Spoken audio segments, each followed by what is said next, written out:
everybody. I'm Dr. Stephanie Martin, and I want to go over one of my favorite things to assign to patients, and that is a walking program.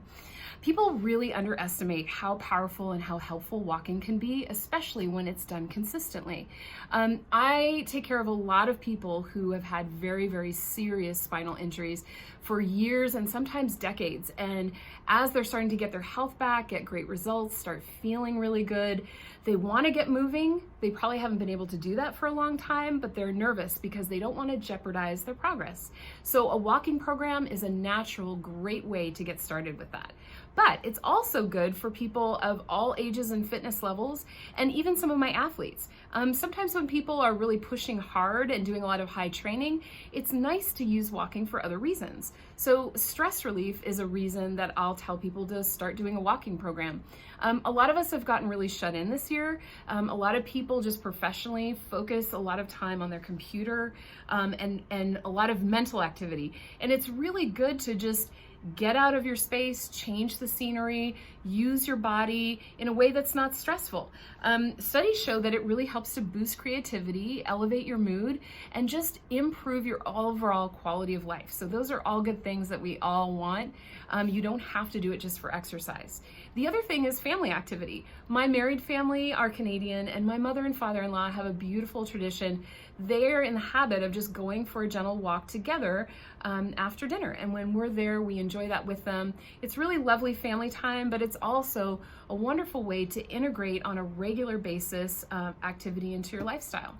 One thing I will say though, as a chiropractor, our joints are meant to move. And actually, when they move, they get bathed in their own natural fluid, which is called synovial fluid. And when that's happening, waste products can exit the joint and nutrients can get in. When we're sitting for long periods of time, our joints get jammed and that transfer can't happen. And over time, it will do damage to the joints. So walking is a nice, gentle way where we're not taking a hammer to a bent nail, if you know what I mean. Sometimes running, which is awesome and a great activity, but it's really not for everyone. If you don't have the right body type, or if you have some injured places in your spine, or if you're just not adjusted, all the force will go to that weak spot and really also do some damage. So natural, gentle motion will keep your joints healthy and also prevent injury. Okay, let's talk about the how. So make sure that you have good shoes. Wearing worn out flat shoes will really put a lot of unnecessary force into your ankles, into your knees, into your hips, and ultimately into your spine. So you definitely don't want to do that. You want to have good shoes. Invest in changing your shoes over. They get old a little quicker than you think. Make sure the shoes you get have a nice neutral balance for your foot, not turned in, not turned out, and that you have a good arch support. So the next thing is when you're saying, okay, I'm starting out, I'm gonna do a walking program. If you're just easing back into the pool, make sure to set a timer. And I think a good starting point is, set your timer for 10 minutes.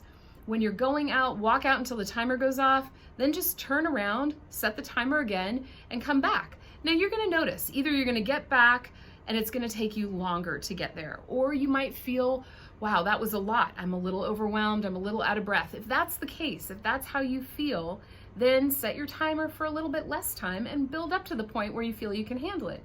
If you get to the point where you're coming back and it's right on time, maybe up your pace a little bit next time. You can notice, wow, you know what? I got past the tree this time and I didn't even come close to the tree before, and you can measure your progress that way. The other thing is if you're getting back in more time, or you're like, I'm just up for more challenge, obviously just set your timer for a little more. But the nice thing about setting a timer is you give yourself some parameters so you don't overdo and like walk out too far and then you're like, oh my gosh, how am I gonna get home, right? And also the nice thing is you can see your progress over time, and that's great too. I wanna give you little strategies for going up and down hills, because there's an art to that.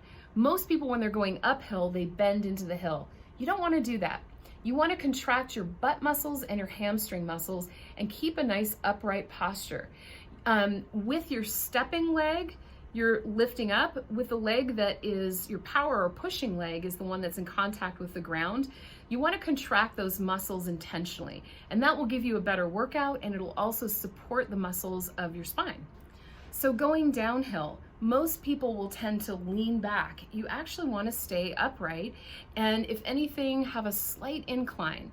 You also want to make sure going downhill, if you slap the front of your foot that will put extra force in your knee, and you don't want that. So make sure to bend your knees slightly, and that will keep your pace under control, and it'll also lessen the impact going into your knees, which is very, very important. So when you're done with your walk, make sure you stretch, and you can refer to our other stretch videos. The ones I recommend are the calf stretch, the hamstring stretch, and also the quadricep stretch.